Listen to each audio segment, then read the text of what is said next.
ಶ್ರೀ ಪರಮಾತ್ಮನೇ ನಮಃ. ಶ್ರೀಮದ್ಭಗವದ್ಗೀತಾ ಅಥ ತೃತೀಯೋऽಧ್ಯಾಯಃ. ಕರ್ಮಯೋಗಃ.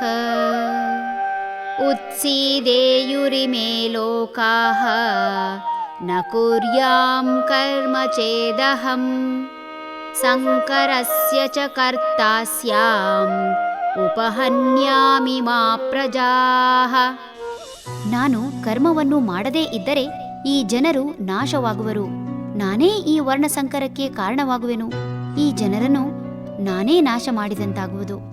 ಜಗತ್ತಿನಲ್ಲಿ ಅವ್ಯಕ್ತ ಶಕ್ತಿ ಕೆಲಸ ಮಾಡದಿದ್ದರೆ ಪ್ರಪಂಚ ಕ್ಷಣ ಮಾತ್ರದಲ್ಲಿ ತನ್ನತನ ಕಳೆದುಕೊಂಡು ಎಲ್ಲವೂ ಏಕವಾಗಿಯೋ ಛಿದ್ರವಾಗಿಯೋ ರೂಪರಹಿತವಾಗುವುದು ನಿಶ್ಚಿತ.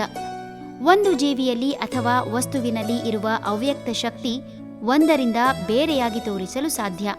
ಜೀವಿಯಲ್ಲಿ ಅಥವಾ ಸಕಲ ಚರಾಚರಗಳಲ್ಲಿ ಅವ್ಯಕ್ತ ಶಕ್ತಿ ಇಲ್ಲವಾದರೆ ಜಡವೋ ಜೀವಿಯೋ ಎಲ್ಲವೂ ಅಸ್ತಿತ್ವ ಕಳೆದುಕೊಳ್ಳುವುದು ನಿಶ್ಚಿತ.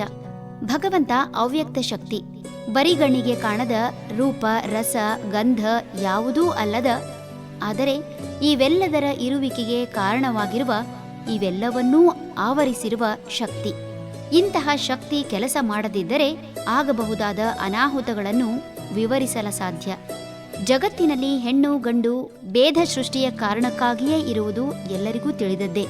ಕೇವಲ ಹೆಣ್ಣು ಗಂಡು ಇದ್ದರೆ ಸೃಷ್ಟಿಯಲ್ಲಿ ಸೃಷ್ಟಿ ಕಾರ್ಯ ನಡೆಯದು.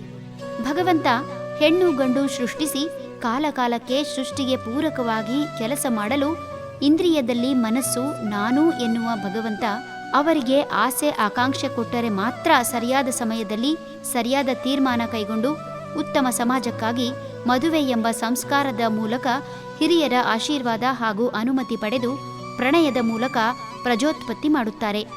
ಸ್ವಾರ್ಥ ಸಾಧನೆಗಾಗಿ ಇಂದು ಸಾಕಷ್ಟು ಜನರು ಹಣ, ಪ್ರತಿಷ್ಠೆ ಎಂಬ ಕಾರಣಕ್ಕಾಗಿ ತಮ್ಮ ಮದುವೆ ಎಂಬ ಸಂಸ್ಕಾರವನ್ನು ಮುಂದೂಡುವುದು ಸಹಜವಾಗಿದೆ.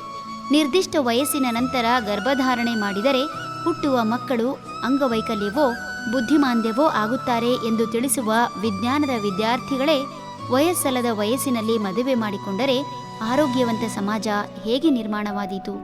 ಹೀಗೆ ಭಗವಂತ ಕರ್ಮ ಮಾಡುತ್ತಿರುವಾಗಲೇ ಸಮಾಜದಲ್ಲಿ ಇಷ್ಟೊಂದು ಎಡವಟ್ಟು ಆಗುತ್ತಿರುವಾಗ ಭಗವಂತ ಕರ್ಮ ಮಾಡದಿದ್ದರೆ ಜಗತ್ತಿನ ಜಡ ಜೀವಿ ಎಲ್ಲವೂ ನಾಶವಾಗುವುದು ನಿಶ್ಚಿತ. ಹರಿ ಓಂ.